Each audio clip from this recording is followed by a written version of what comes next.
Hi, welcome back. It's Laura at Hyperstamper. Really happy to show you this new journal that I just made. This is a vintage book from 1958, and this beautiful image here of the little girl with the calf. And it's worn, but I love how it's worn. It's almost pixelated in a way. This is the story of Helen Keller, and you can see that it was a library book. And I just love everything about it. The cover here has these beautiful rusts and teals and deep browns, so I put those into my bangle here, which is made up of vintage beads and some modern ribbon. So let's look inside this sweet little journal. And I wanted to measure it. I will measure it at the end. If I forget, I'll put it down below. Okay, so here is the first original page of the book. They blacked out the library thing here when they discarded it from the library. Here's a sweet little early 1900s dog story page from collected dog stories.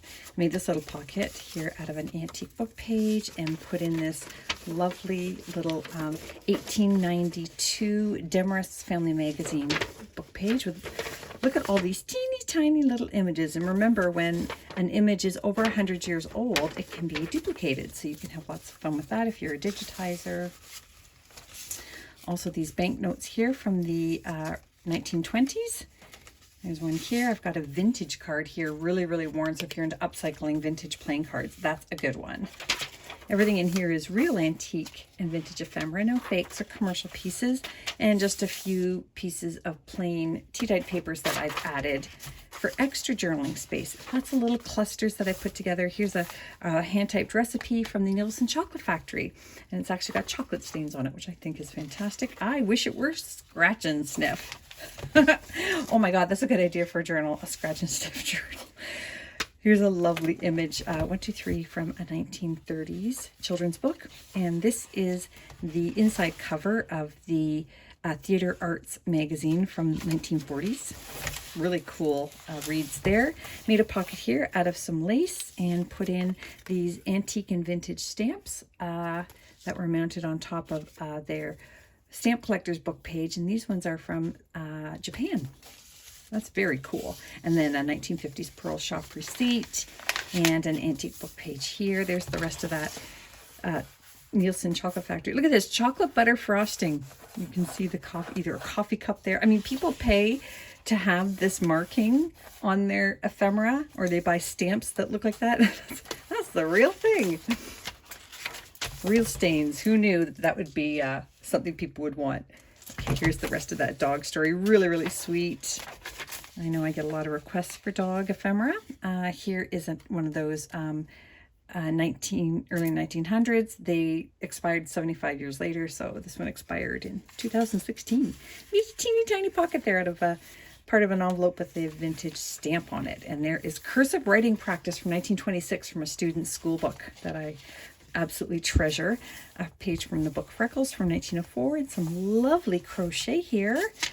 And this is an antique book page, which, and this I can tell down here is from 1934. Vintage bird book. Isn't that lovely? Those look like grosbeaks.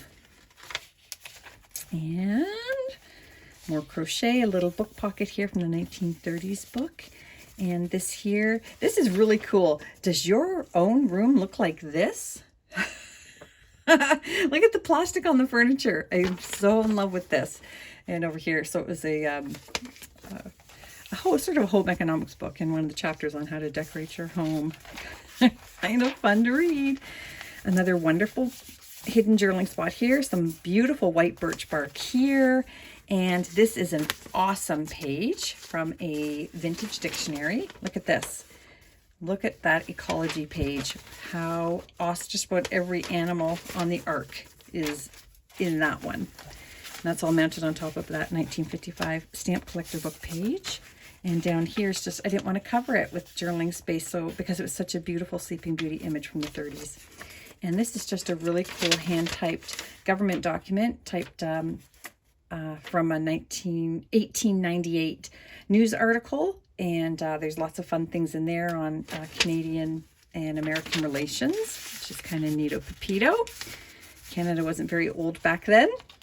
And another wonderful little children's book page. How sweet is that? And I thought this was fun for this time of year. This is a handmade Valentine. It says, I love you. And the woman who gave me these feels like this is from the 40s or early 50s. And because it was her family's and she didn't want these anymore. So I thought that was really cool because Valentine's is coming up in a few weeks. A score sheet here that you flip over, and underneath it is hiding this wonderful little pocket.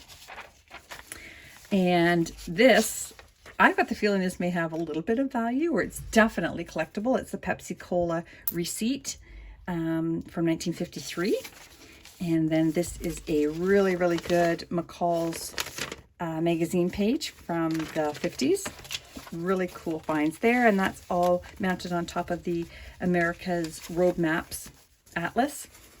And here is a wonderful antique book page, journaling on the front and back of that one, and then this wonderful postcard. Look at that color on that one, and this is from the early 1900s. So real collectible pieces in here.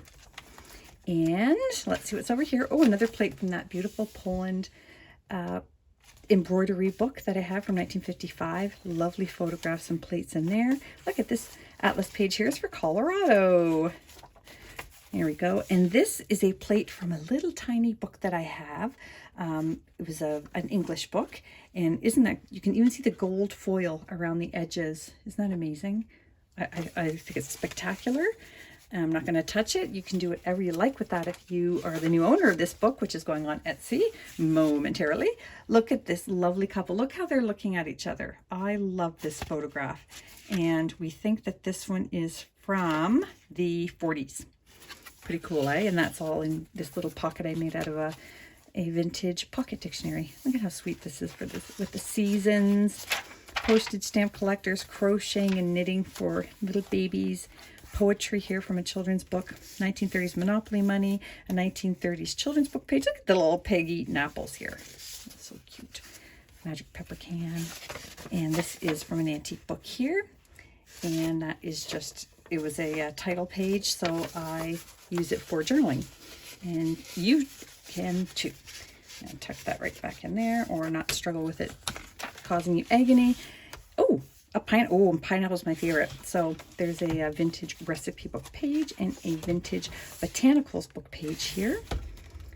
And there's the other part of that. Look at that little sweet baby. Sunny side, the other flip side of that. And there's the withdrawn at the back of this library book. So that's going on Etsy now, hyperstamper.etsy.com. And don't forget to subscribe. See you soon.